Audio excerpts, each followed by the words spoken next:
mesma cidade, lá nos tempos de Josué, que o povo tomou após dar várias voltas, que tinha um muro, e milagrosamente a muralha caiu. Nos tempos de Jesus, essa Jericó era uma cidade muito, muito próspera, mas muito mesmo. Jericó era uma cidade belíssima. Era uma cidade com muitas palmeiras enfileiradas de lado a lado. Era uma cidade com os pavimentos todos certinhos. E quem vivia nessa cidade?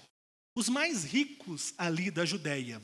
Era comum que Jericó fosse habitada pelos mestres da lei, como, por exemplo, os sacerdotes. Gostavam ali. Jericó seria o equivalente hoje, talvez, ao que a gente possa imaginar, a Alphaville, lá em São Paulo.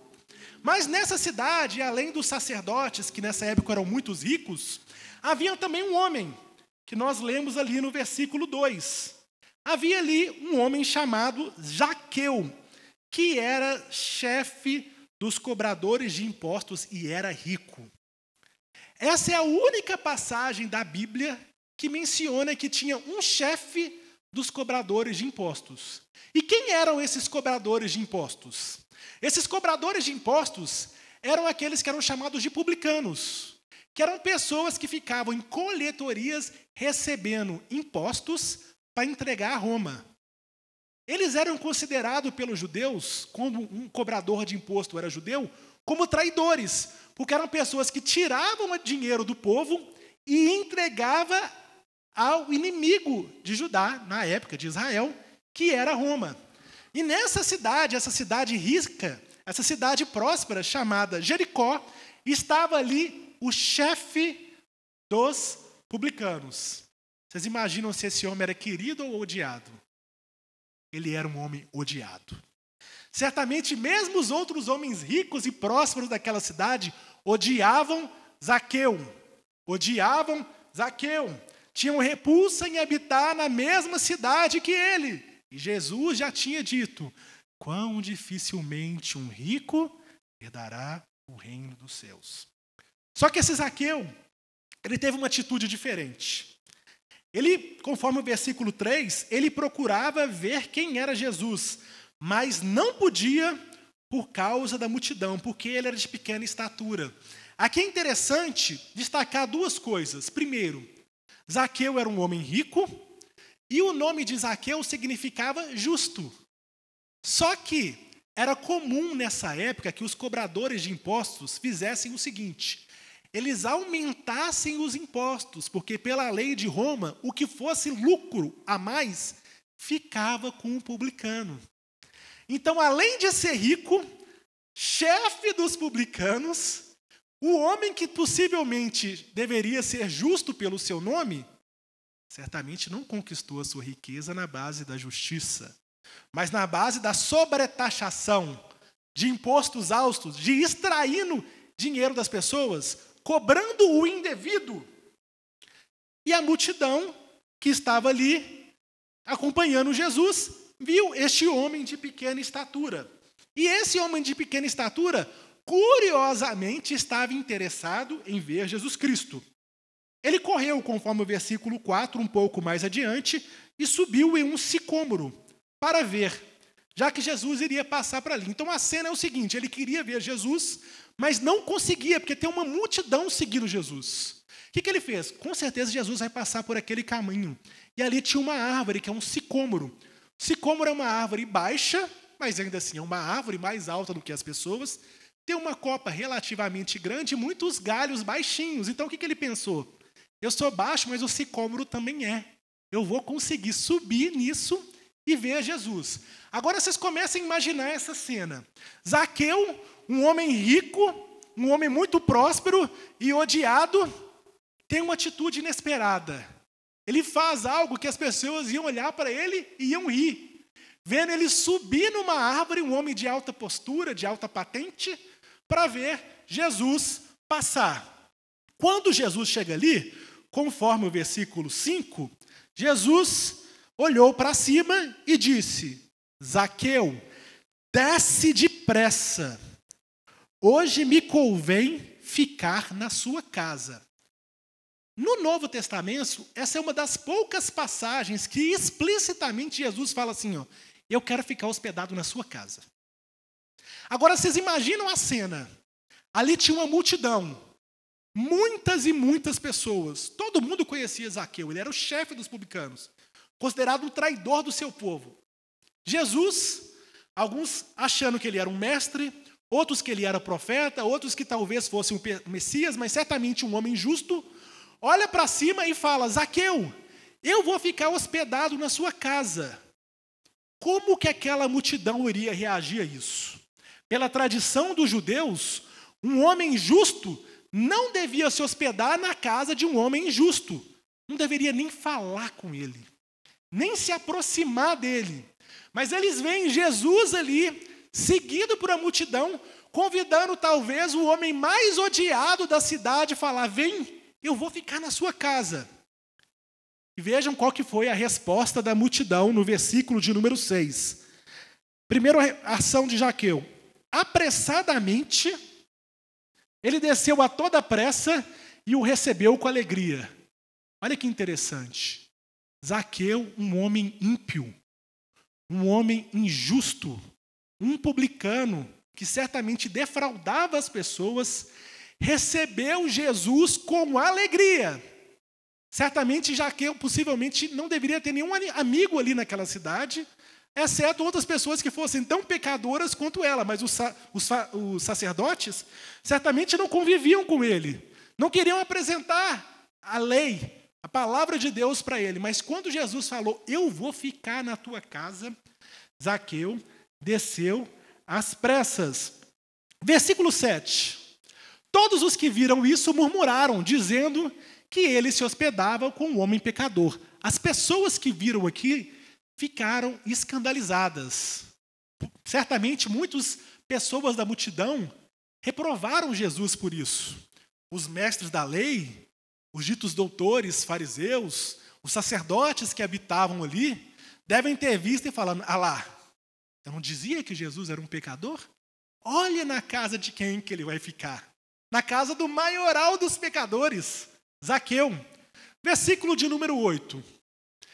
Contudo, Zaqueu se levantou e disse ao Senhor, Senhor, resolvo dar aos pobres a metade dos meus bens. E se não alguma coisa tenho defraudado alguém, restituo 4 vezes. A multidão, talvez depois de descobrir isso, deve ter ficado perplexa. As pessoas que reprovaram, que murmuraram, que reclamaram que Jesus ia ficar na casa do ímpio, depois que souberam o que aconteceu com Zaqueu, devem ter ficado atônitas, pasma, embasbacada, de queixo caído. Porque esse homem pecador recebeu com alegria a Jesus Cristo e se arrependeu. Nesse versículo e no versículo anterior, nós temos 3 evidências de que Zaqueu recebeu e se arrependeu. A primeira, ele recebeu Jesus com alegria. Isso é uma evidência da sinceridade da ação dele. A segunda, ele disse que ia resolver e dar aos pobres metade dos seus bens. Ele fez isso de modo espontâneo. Jesus não disse que ele tinha que fazer isso. Ele reconheceu e deu metade. A terceira, se alguma coisa eu defraudei alguém, vou restituir 4 vezes. E certamente ele tinha defraudado muita gente. Vocês imaginam qual que era a situação talvez dele depois disso? Um homem que se arrependeu, creu com alegria, entregou metade dos bens, sobrou metade, da metade todo mundo que ele defraudou, ou seja, entre aspas, roubou, entre aspas, ele deu 4 vezes mais. Certamente a fortuna desse homem diminuiu muito. Diminuiu muito. E assim como Zaqueu, muitos de nós fomos. Muitos de nós, quando ouvimos o Evangelho, nos arrependemos. Muitas das nossas faltas que nós cometemos, a gente foi restituir. Pessoa que nós ferimos, talvez traímos, talvez mentimos, brigamos, porque isso é uma evidência da nossa salvação. E aqui eu quero que vocês observem um ponto. Tão logo Zaqueu teve aquela oportunidade, imediatamente ele deu um resultado de fruto, de arrependimento. Uma evidência de que a sua vida mudou. E o mesmo aconteceu conosco. Zaqueu fez isso de modo espontâneo. Talvez ele imaginaria como que ficaria a sua vida depois disso? O texto não nos fala. Mas assim como Zaqueu recebeu o evangelho com alegria, muitos de nós recebemos. Mas às vezes, com o passar do tempo, essa alegria diminui. E os frutos não começam mais a aparecer. E é isso que eu quero mostrar para vocês a partir dos versículos seguintes. Vamos seguir para o versículo de número 9. Então Jesus disse: hoje houve salvação nesta casa, pois que este também é filho de Abraão. Versículo 10. Porque o Filho do Homem veio buscar e salvar o perdido. Muitos intérpretes entendem que esse versículo, o versículo de Lucas 19, 10, é o versículo-chave do Evangelho de Lucas. O versículo que mostra o que Lucas quis mostrar ao longo de todo o seu Evangelho. Que Jesus veio para buscar o perdido. E assim como Zaqueu estava perdido, e Jesus veio buscar ele, nós também no passado estávamos perdidos. E o Senhor nos buscou, nos chamou e nos salvou. Versículo de número 11. Ouvindo eles essas coisas, Jesus propôs uma parábola. Visto estar perto de Jerusalém, e lhes pareceu que o reino de Deus havia de se manifestar imediatamente. Observem que interessante. Todos eles viram isso, a multidão viu. A multidão viu o que aconteceu com Zaqueu. A multidão viu que Jesus falou: olha, hoje houve salvação nessa casa, porque este também é um filho de Abraão. E Jesus estava indo para Jerusalém. A multidão que acompanhava Jesus, que muitos imaginavam quem de fato ele é, o Messias, esperava: olha, os ricos estão sendo salvos, eles estão se arrependendo. Os cegos estão sendo curados. Jesus, então, deve entrar em Jerusalém e se declarar rei. E o reino de Deus começar a ser estabelecido agora.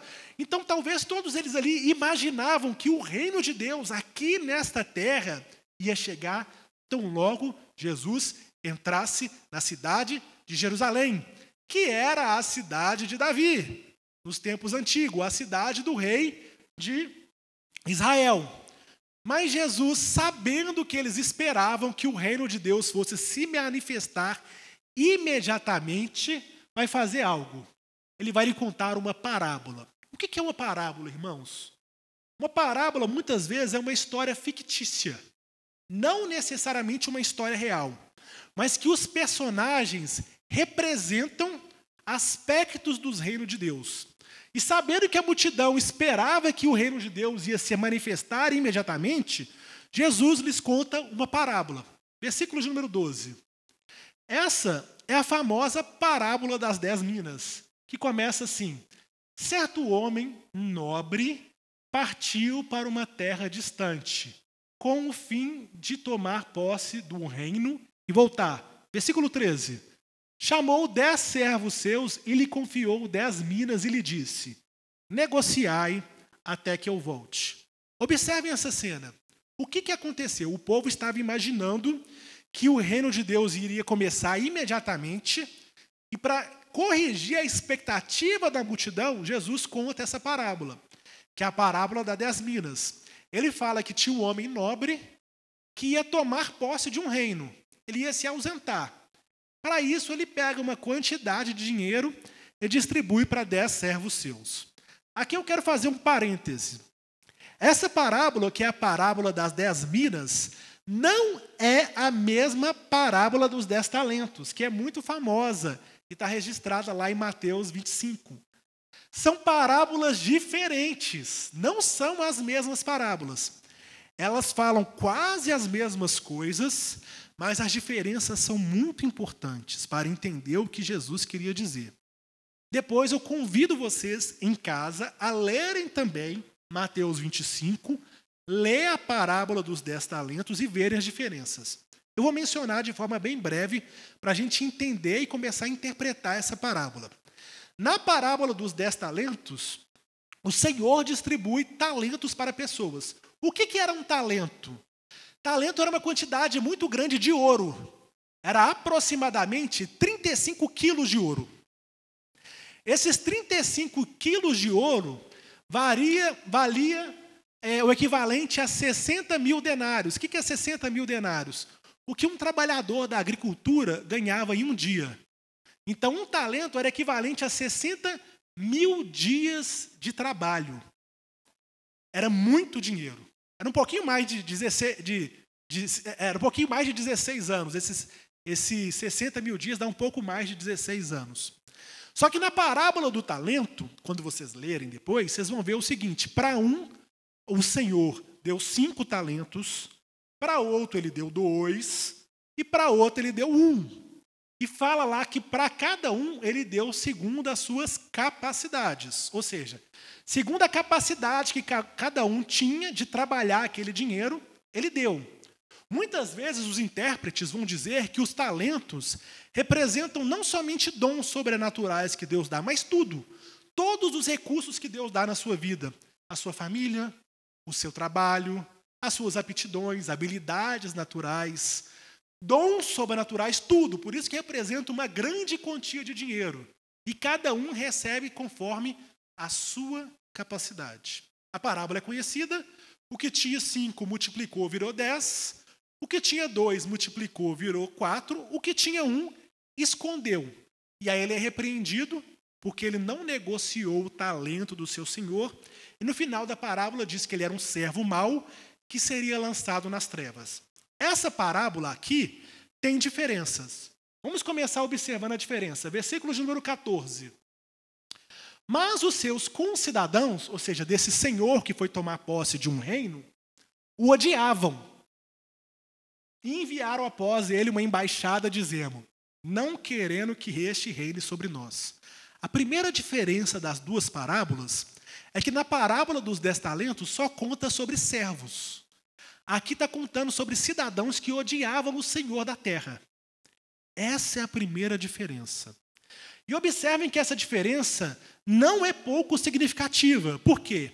Entre aquela multidão que estava seguindo Jesus, enquanto ele estava indo para Jerusalém, haviam ali muitas pessoas que o odiavam e que o olhavam com acusação e, inclusive, já estavam tramando o que fazer contra ele, podendo talvez ali até matar e viriam a matá-lo. Nessa parábola, Jesus já cita que tinha ali cidadãos que odiavam o Senhor da terra e não queria que ele reinasse sobre a terra. Quando a multidão ouviu isso não foi pouco significativo. Por quê? Porque naqueles tempos, poucas décadas antes, tinha acontecido isso com um rei, que era um filho do Herodes o Grande, chamado Arquelau. O que aconteceu? Quando o pai dele morreu, o famoso Herodes, que habitava na terra da Idumeia, mas que governava também sobre a Judéia, ele morreu por volta de 4 a.C., o filho dele, Arquelau, foi até Roma, com a esperança de que Roma iria declarar ele rei da Judéia. Só que, o que aconteceu? Aproximadamente 50 líderes judeus foram até Roma e falaram: esse homem é cruel, esse homem é perverso, nós não queremos que ele reine sobre nós. E por causa disso, o imperador romano não declarou eles rei. Quando Jesus falou isso aqui, é muito possível que imediatamente essas pessoas tenham vindo na memória deles a história que eles conheciam, desse rei que os próprios cidadãos deles odiavam. Mas Jesus não estava falando deste rei. Ele estava falando de um outro rei. Um outro rei. Vamos continuar. Versículo de número 15. Depois de ter ido lá, quando ele voltou, depois de ter tomado posse do reino, mandou chamar os servos a quem deram o dinheiro, a fim de saber que negócio cada um tinha conseguido. Observem o seguinte. Volta, por gentileza, no versículo 3. No versículo... 13. Versículo 13. Chamando 10 servos, lhes deu 10 minas e disse: negociai até que eu volte. Na parábola dos talentos, cada um recebeu conforme a sua capacidade. Mas nessa parábola, tinha 10 minas e cada um dos 10 servos recebeu uma mina. Essa é a primeira diferença também, a segunda diferença. Lá cada um recebeu segundo a capacidade. Aqui todos receberam a mesma quantidade. O que era uma mina? Ao contrário do talento, que era equivalente a 16 anos de trabalho, uma mina era 100 denários, equivalente a 3 meses de trabalho. Agora vocês imaginam o seguinte, o dono da terra sai e te dá o equivalente a 3 meses de trabalho, de um trabalho de uma pessoa pobre, e fala, negocie. Se você não fizer nada com aquele dinheiro, só gastar para você sobreviver, rapidinho os 3 meses de trabalho vão acabar. E ele fala, negocie até que eu volte. Ele não fala quanto tempo vai demorar. Se você fosse um servo justo, um servo zeloso, o que você ia fazer? Versículo de número 14. Passa para o 15, que esse eu já mencionei. Quando ele voltou, depois de ter tomado posse, mandou chamar os servos a quem dera dinheiro, a fim de saber o que cada um tinha feito. Ou seja, ele deu uma quantidade igual para todos os servos, ficou muito tempo fora, a parábola não conta, e ele volta para ouvir a prestação de contas. Se você fosse um servo bom, mas tendo dinheiro só para 3 meses, o que você ia fazer? Imediatamente você ia começar a negociar. Porque senão aquele dinheiro ia faltar até para você. Vamos ver o que cada um dos servos fez. Versículo 16. Compareceu o primeiro servo e disse, Senhor, a tua mina rendeu 10. Ou seja, o equivalente ali a 3 meses de salário virou 30 meses. 30 meses. Um pouquinho mais de 2 anos. Versículo 17. Respondeu-lhe o Senhor, muito bem, servo bom. Porque foste fiel no pouco, terá autoridade sobre 10 cidades. Versículo 18. Veio o segundo dizendo, Senhor, a tua mina rendeu 5. E vamos ler o próximo versículo. E a este disse, terá autoridade sobre 5 cidades. Aqui eu quero fazer uma pausa.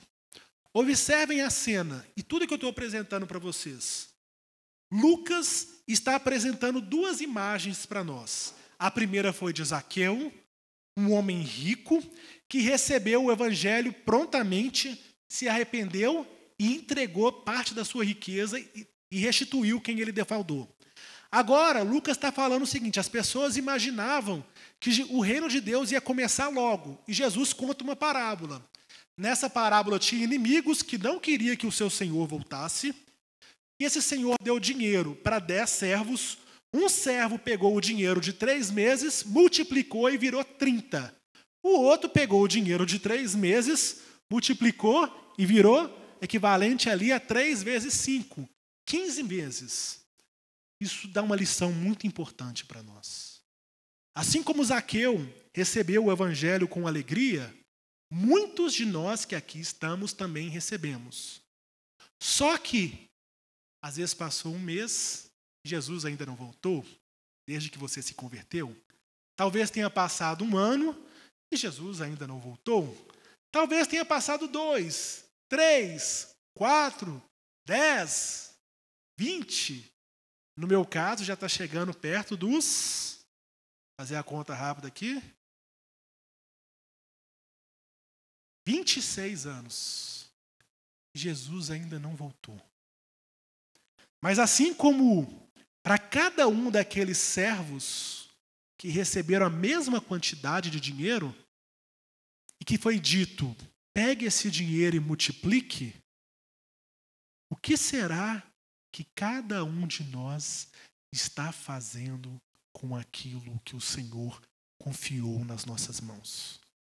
Zaqueu recebeu o evangelho com alegria, mas depois o texto não conta o que aconteceu com ele. Será que ele voltou a roubar? Creio que não, porque houve salvação naquela casa. Será que ele se enriqueceu mais? Será que quando mais ele se enriquecia, mais ele continuou ofertando? Mais doando? Mais repartindo? O texto não fala. Mas eu posso imaginar sobre cada um de nós. Todos nós recebemos o mesmo chamado, o chamado à salvação. Mas também todos nós recebemos o mesmo mandamento. Ide e pregai o evangelho e fazei discípulos. E será que nós estamos fazendo discípulo? Será que os irmãos, talvez depois de 1 mês de conversão, 2 meses de conversão, 1 ano de conversão, 10 anos de conversão, estão discipulando? Como está a sua vida lá na sua casa? Que testemunho você dá para o seu cônjuge? Será que ao olhar para você, o seu marido, a sua esposa, o seu filho, a sua filha, a sua mãe, o seu pai, vem uma pessoa que está frutificando, uma pessoa que está testemunhando de fato que é um servo fiel de Jesus, que é um verdadeiro cristão, que é um imitador de Cristo, e a partir disso falando, olha, eu quero o Deus deste homem, eu quero o Senhor desta mulher, eu quero o Salvador da sua vida.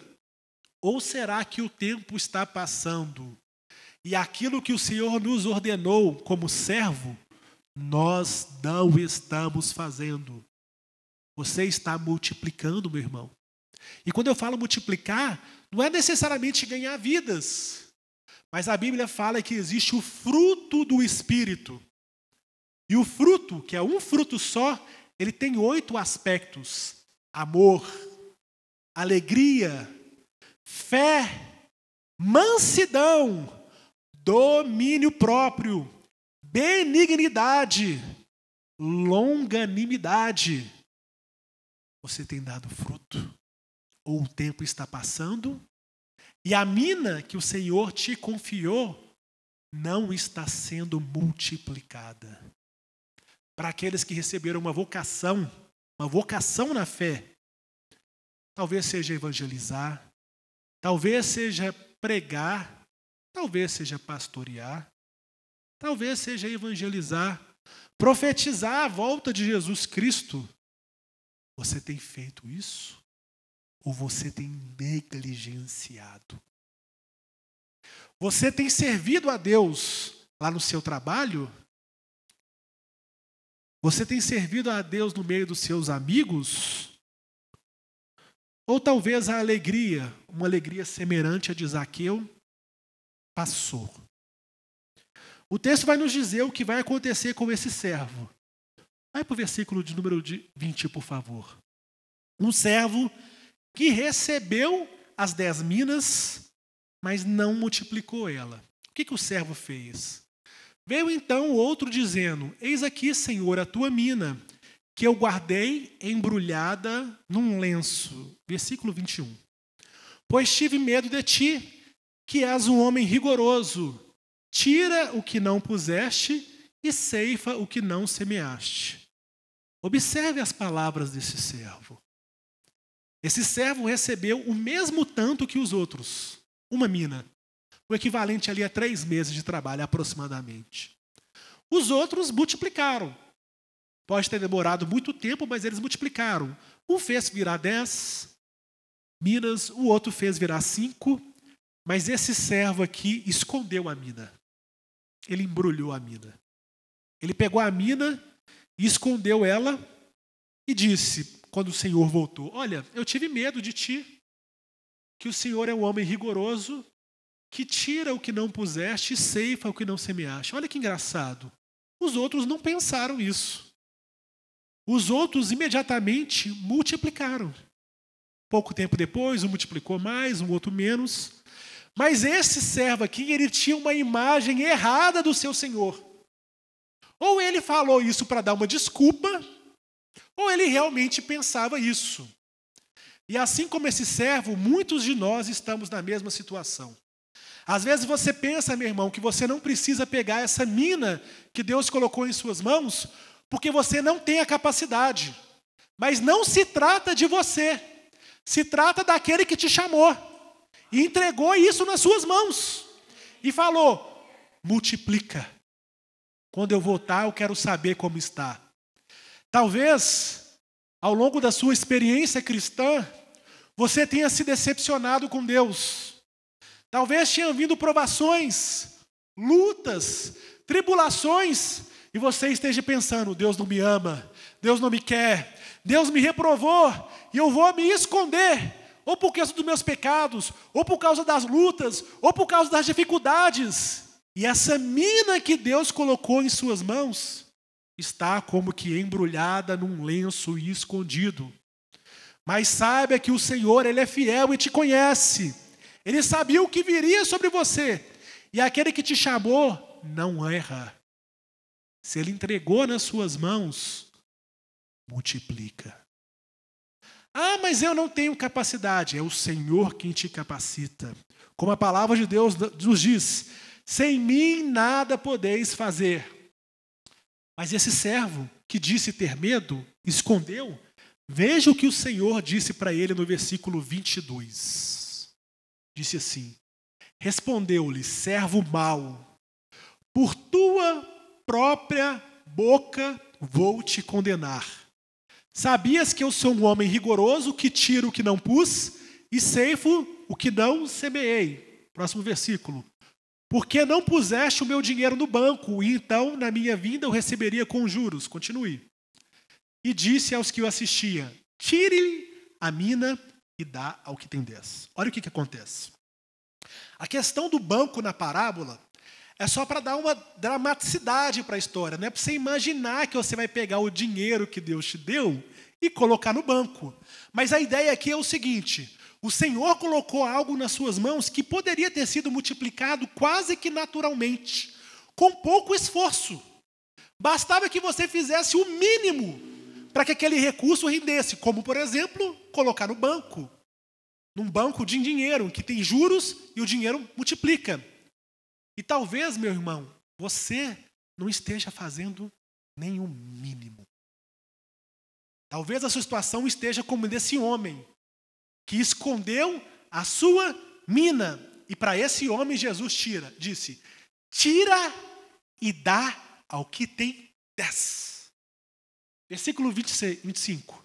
Lhe responderam o Senhor, ele já tem 10. Vai tirar do que tem uma só. E vai dar para o que tem 10. Versículo 26. Aí Jesus conclui.